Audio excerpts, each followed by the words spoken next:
ယောဂါတစ်မျိုးအကြောင်းဖြစ်ပါတယ် Candida albicans လို့ပဲခေါ်ပါတယ်ဒီမှုကြောက်ပဲဒီ genital candidiasis တွေဖြစ်ပေါ်စေတာပါအဓိက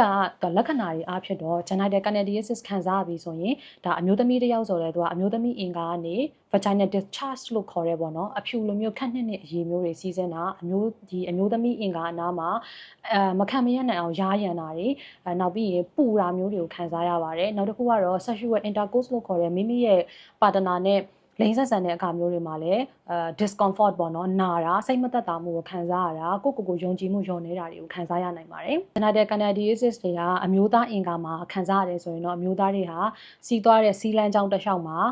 အဖြူလိုအရေခက်ပြခက်နှစ်တွေထွက်နေတာမျိုးစီးလန်းကြောင်းတောက်လျှောက်နာကျင်နေတာမျိုးရားရံတာမျိုးပူတဲ့ sensation ရှိတာမျိုးတွေကိုခံစားရနိုင်ပါတယ်ဒီတော့ကျွန်မကဒီဗီဒီယိုရဲ့ဒီနေရာနေစပြီးတော့ကျွန်မအဓိက highlight လုပ်သွားမယ်view ကတော့ဒါ genital candidiasis ကိုမှ vaginal candidiasis လို့ခေါ်တဲ့ဒါအမျိုးသမီးအင်္ဂါမိမကိုတွေမှာရိုက်ရံခြင်းတွေနဲ့ပတ်သက်တဲ့အကြောင်းအရာတွေကိုပဲအဓိကထားပြီးပြောကြားပေးသွားမှာဖြစ်ပါတယ်ဒီတော့ vaginal candidiasis လို့ခေါ်တဲ့မိမကိုမှာဖြစ်တဲ့မှုရောဂါ infection အကြောင်းကိုစပြောမယ်ဆိုရင်ကျမတို့ကအမျိုးသမီးတွေရဲ့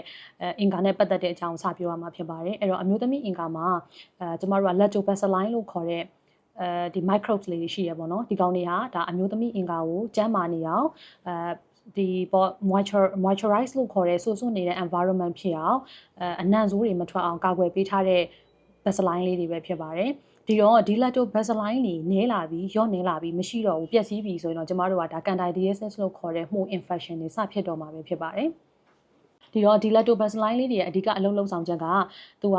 exit ထုတ်ပေးပြီးတော့ကျမတို့ရဲ့ဒါအမျိုးသမီးအင်္ဂါတစ်ခုမှာရှိထိုက်တဲ့ pH level ကိုညှိပေးနေတာပဲဖြစ်ပါတယ်ဒီတော့ဒီ lactobacilli တွေပြုံးလာအောင်နည်းလာအောင်လုပ်နိုင်တဲ့အလေးအကျင့်တွေရှိပါတယ်ဒီလိုလေးကျင့်မျိုးတွေကိုမိမိအနေနဲ့လှုပ်ဆောင်မိနေတယ်ဆိုရင်လည်းဆင်ခြင်ပေးဖို့လိုပါတယ်ဒါမှသာမိမကိုခဏမှုပိုးဝင်တာရားရံတာတွေတက်တာသွားမှာဖြစ်တယ်ပေါ့နော်ဒီတော့ lactobacilli ရော့နေသွားအောင်လုပ်နိုင်တဲ့အမှုချင်းတွေမှာပထမဦးဆုံးကတော့ဒါအမျိုးသမီးအတွင်းခံတွေဖြစ်တဲ့ underwear တွေအကြောင်းနဲ့ပတ်သက်ပြီးတော့ကျွန်မပြောကြမှာဖြစ်ပါတယ်အဲ့တော့ကျမတို့ကအတွင်းခံဝတ်ဖို့ရွေးချယ်တဲ့နေရာမှာအတွင်းခံခက်ကြက်တွေကိုဝတ်ဆင်ခြင်းထက်လေဝင်လေထွက်ကောင်းပြီးတော့ဒီနေရာလေးကိုပေါ့နော်လေဝင်လေအားလုံးပဲမင်္ဂလာပါဒေါက်တာဇော်မှာအရေးပြားလှပတဲ့မျိုးသမီးကျန်းမာရေးဆိုင်ရာဗဟုသုတတွေကိုမျှဝေပေးနေရပဲဖြစ်ပါတယ်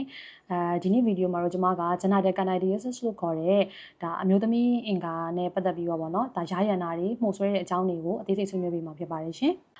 ဒီနေ့တော့ genital candidiasis ကိုပဲကျွန်မအစပြောမှာဖြစ်တဲ့အတွက်ဒီ candidiasis လို့ခေါ်တဲ့မှုရောဂါ infection အကြောင်းနဲ့ပတ်သက်ပြီးတော့စသိချင်တာဆိုရင်တော့ဒီဗီဒီယိုလေးရဲ့ပထမဗီဒီယိုကိုကြည့်ရှုပေးဖို့လည်းပြောကြားလိုပါတယ်ဒီတော့ဒီနေ့ကတော့ genital candidiasis ကတော့ဒါ private parts လို့ခေါ်တဲ့အမျိုးသမီးအင်္ဂါအမျိုးသားအင်္ဂါတွေမှာဖြစ်တတ်တဲ့မှု